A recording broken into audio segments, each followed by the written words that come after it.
Good morning. I'm Heather Smith, the creator of BarrelRacingTips.com, and lately I've been getting my best barrel horse back in shape for competition and bringing you for along for a ride behind the scenes. So there he is, Pistol himself in the background. And so every Monday, Wednesday, and Friday I've been popping in here live on Facebook with Pistol's progress. So it's been a blast sharing what we're working on and sharing some tips that you can apply with your horses as well. So we just finished up with our ride. I just gave him a little refresher course on the hot walker because he hasn't been on it in so long, but I'll probably give him a little time on it here when we finish up as well. But for now he's just chilling and drying out after having a little bath. The high here is supposed to be 109 today, and so my secret to beating the heat is really getting out here at 6 and finishing up by now, and it really isn't too bad at all, so totally doable. One of the things I wanted to talk about this morning was how to be progressive and what that looks like for me, and some things to check in with yourself too. So since it's Monday, I would love for this to serve as our post-weekend check-in. So I would love to know how the weekend went for you and your horses, and tell me a win in the comments. That would be awesome. So our ride today went really well. You might remember last week I shared, you know, we ride a really kind of a fine line soundness wise, and so because of the circumstances I'm in where his schedule is going to be really light this summer. Hi, Sabrina.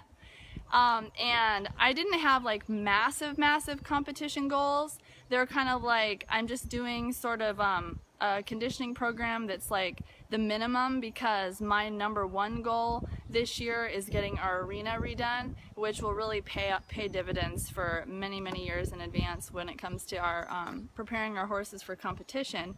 So anyway, I took this opportunity to kind of do some experimenting and some tweaking and to see like how much good could I do with like the combination of like foundational elements before going to like the big guns, you could say, with as far as like equine and Penosan, which we do use in our, which I know are effective. I wanted to see how far can I get with like really super correct balanced biomechanics and riding, and like all these many factors that affect like our horses' well-being and soundness. And so it really is a delicate balance, because you always risk like kind of getting set back in the process because you're like learning what's working and what's not working. But it's a really amazing opportunity to do this experimentation, and the experimentation cannot really happen unless like we give ourselves a lot of time.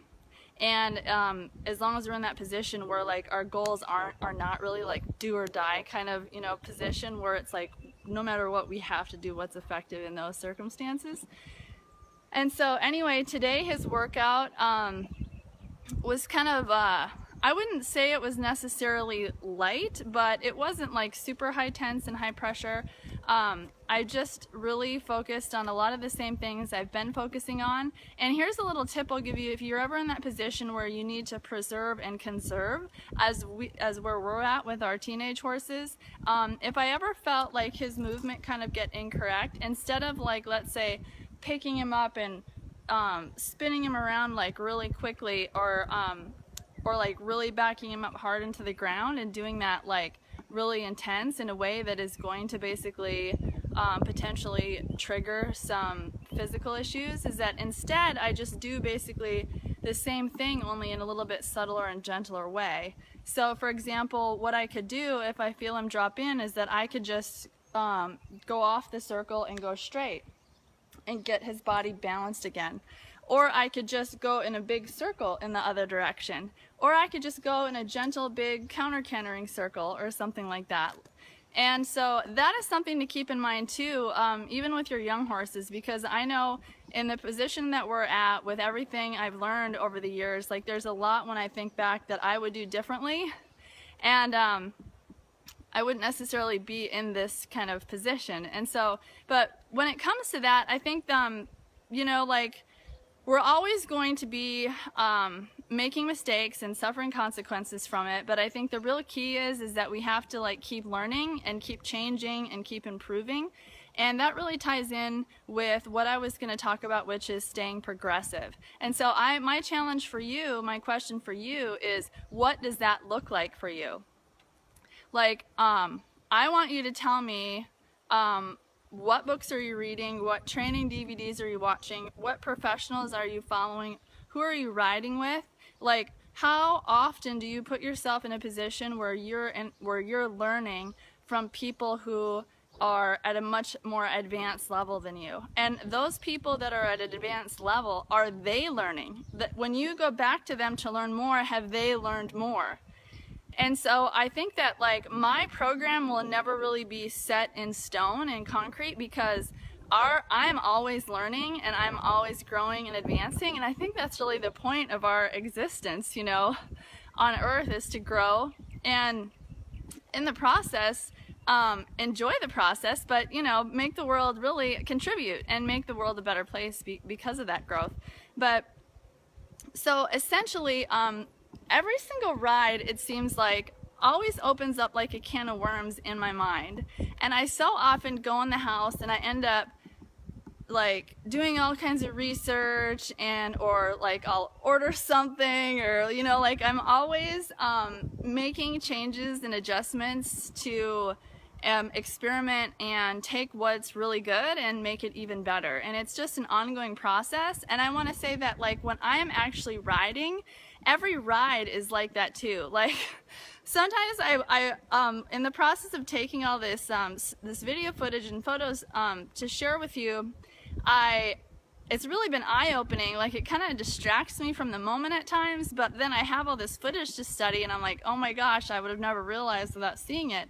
And so one of my downfalls as a rider is that, and it shows up in Pistol, because he's never like in the same position for very long. He's kind of like all just, you know, kind of tweaking all over the place, kind of moving like this. And that's honestly, it's because I am constantly like readjusting his position and like causing it to like improve and shape up almost with like every step. And the thing is that like when I started him and he had his big comeback last year, it was like almost starting him on the barrels all over again. And the thing of it is that like, it's almost like starting him on the barrels all over again now, because my understandings and standards for excellence are always going to a higher and higher level. And so that's the thing, is that nothing stays the same, everything's changing, and it can be changing for the better. Good morning, Sharon. Hi, Katie. Glad to have you girls with me. So, but it is just an ongoing process, and for me, like it is really intense. And that's why there's actually been times through with everything that I share at barrelracingtips.com, like if I go through a major sort of this has happened before, where I've gone through a major growth phase and I almost like lost my voice, because in a sense, because sometimes some of the things I learn blow my mind so much that they make me question everything I thought I knew. And it's like, if you're not, like, we should always be asking the same question every day, not assuming that we all already know the answer. And it's okay to be confident in what we know and what we believe and what we feel, and be confident in what's working. But at the same time, I think that can be limiting, and we need to be open to the possibility for what we've got going on to be like immensely better. And so, and you know, it really goes back to like breaking free, like especially in the horse world, because we're it's like the old west, we're tied to all these traditions, and it's like, well, it's just always been done that way. And you know, like, we have to be able to be a little bit more open-minded and progressive to ways of doing things with our horses that are actually more effective and better for them, and so forth. And so so I think that's really critical, that we all sort of reflect on, like, in every step, I'm feeling and making improvements and suggestions to my horse. And then of course when he responds and gets correct, you know, and then we can like maintain it, of course. But like I was saying, with that questioning everything, you know, that we know, like I think that's really critical. We can be confident that what we know is, we're confident in it because it is what we believe to be true based on our experiences this far. But that doesn't necessarily, we shouldn't lock onto it to a degree that it's like, this is the be-all end-all, this is how it is, this is truth, and so forth. And again, like I said, because that's limiting. Instead, what it is what we believe to be true at this point in time based on our experiences. And if our experiences are changing, if we are putting ourselves out there and we are learning from different, you know, levels of professionals who are at a higher level from us, like, we are always going to be questioning, our perspectives are going to be changing, and we're always going to be growing and elevating and taking things to the next level. And so I want to ask you, like, what does being progressive look like for you? For me, a lot of it is, you know, like, I write as an author, I write and share, and a lot of this is just an extension of being such an obsessive learner and an obsessive reader. And so it just became kind of a natural thing that I fell into, that it's like, gosh, I cannot have these like mind-blowing learning experiences and not want to share it with people who maybe have gone through and struggled with some of the same things that I did. And so, but yeah, what I have going on here, it never really stays the same. It's always changing because I'm always growing. And, you know, our horses, their needs, and they change as we go forward too. Like, nothing is ever stagnant or finite or stuck, and there's always room for improvement. And if we don't feel like there's room for improvement, that is a suggestion that we are staying stagnant and that we must be it would be an indicator that the environments we're putting ourselves in and the people and the experiences we're exposing ourselves to, our circle is like really small, and we need to like expand that. And so I hope that's helpful for today, and gives you some things to think about. I wanted to suggest, it's really eye-opening to me at times where some of the things that I consider to be like kindergarten, and this isn't to like shame anyone or anything, but we all, as a group of horse people, we need to raise our standards for our education and our horses' education. And I can't tell you how often I come across folks who who have not basically passed the fundamental levels of certain, you know, developing their horse to a certain point, and they're trying to do advanced things. And then, so basically, but they have actually flunked out of kindergarten, and then, you know, they end up struggling because of it. And so it's like, here's your sign. But we need to get a better idea of like an understanding of what does kindergarten consist of, and what do I need to do in order to pass with flying colors, so that there are no obstacles in our way from going like straight to the top. Because our foundation is, it's like, I'd say it's like a fence post, and it's only going to be as strong as it is deep. And so the deeper our foundation is, our horses' education, their mental, physical, emotional well-being, the same for ourselves, the more deeper and widespread that is, the higher we're going to go. So if you have really, really high goals, then it's necessary to have someone who has one of the, you know, deepest foundations that you know, and to commit to that at an intense level. And that means a lot of times making major sacrifices and saying no and letting go of things so that you can have that opportunity and you have space for it in your life to really pursue that level of education. So it's always a blast coming to you. Pistol is going to get another few minutes of refresher on the hot walker, and then I'm going to turn him out, and I'm going to duck inside because, like I said, the temperature, the high today is like 109. So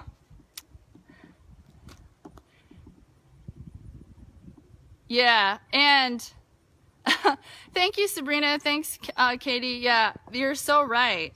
And the thing of it is that I think like one of the reasons that professionals sometimes don't necessarily aren't motivated to like share what they do is that even though they maybe kind of have felt their way through or they do it, they don't, their foundation of understanding isn't enough to communicate or for them to be confident with communicating it. And you know, I haven't arrived, that's for sure, but and there's not, like I said, we're always constantly growing, but in a lot of areas I feel confident in my ability to communicate because of my the foundation of my understanding is what gives me that confidence and makes it easy for me to communicate it. And again, I'm a work in progress, but yeah, so the secret here with the heat is getting my ride done early. It could be like still 100 degrees late in the evening, but this morning when I came out it was in the high 70s, and so it was actually just fine. But we just make sure our horses all have access to shade in the barn, and we sometimes turn the fans on, but for the most part they just like to hang out in the sun out in the middle of the pasture. So we do feed salt, like a tablespoon of salt morning and night, so they have their electrolytes. But right at the moment, this moment in time, I haven't been hauling and competing, so I haven't had to like sort through that. The Elite was just in Waco and this last weekend, I believe, and I feel my heart goes out to those folks who are there competing because I've been in that position. But I'm kind of glad I'm not right now at the moment. Yeah, you know, Katie, like I definitely experience that too, and there is a population, there are people out there who really, they have like legitimate limits to how much they can put into their foundational understandings. Like, I'll give you an example of sometimes where that's okay, like that's warranted. Like, say you're a mom and you have a couple of kids and you really just need, like, you want to run barrels, but you really just need a solid middle-aged horse that's kind of like, you get them in shape and you just go have fun with them. And if you don't have a whole lot of time to commit to like furthering your really super deep education, you know, that's okay. But that would be a person who it might not be an appropriate fit for them to take on a project horse, or for them to be trying to progress with colts or with 6 horses and then not really doing the horses justice. But so, you know, but yeah, then there are people who have put them in a position where they're not doing their horses a service, but they really aren't committed to learning. But it's something that it's a commitment. Like, you have to devote yourself to it, and it's an investment. It takes time, and I think that if you're it's like, look at who you're surrounding yourself with, because you'll go and like you'll go hang out with average horse people and they're not progressive. Like, listen to the way they speak and the way they handle horses and problem solve, and it's like going back in time like 100 years. I've been in those positions where I feel like I'm hanging around with cavemen, and I just think to myself, where have you guys been? Like, under a rock? You know, and it's like, if you're serious, if you want to go to the highest levels, like, you have to embrace that learning and set your life up in a way that allows for it, so that you don't just keep repeating the same levels of like dysfunction. Or a lot of times really athletic horses will make up for our shortcomings. But I think it's mostly we just really need to focus on ourselves and be a great example for the rest of the world, and, you know, not allow or let other folks' limitations, you know, impact us negatively, and to just be an inspiration for others. So, but, all right, well, I have kept you for probably too many minutes now, but I wanted to mention, if you ever wanted a refresher on your foundation and what that looks like, Secrets to Barrel Racing Success was my first book, and it's really a great starting point. And it's for everyone. It is a spot check to see if you are meeting and exceeding all those fundamental elements that really set yourself up with that foundation that will allow you to go as high as absolutely possible with your goals. So this comes with an amazing speed guide as a free bonus. I'm still just really proud of that. It's an amazing resource, and you can find this at barrelracingtips.com under books. So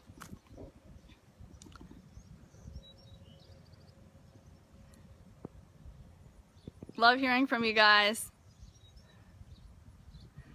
Yeah, Jackie, I know what you're saying, and it's like, yeah, that's definitely not the goal for me. So thank you so much for participating in all your comments. I always love visiting with you.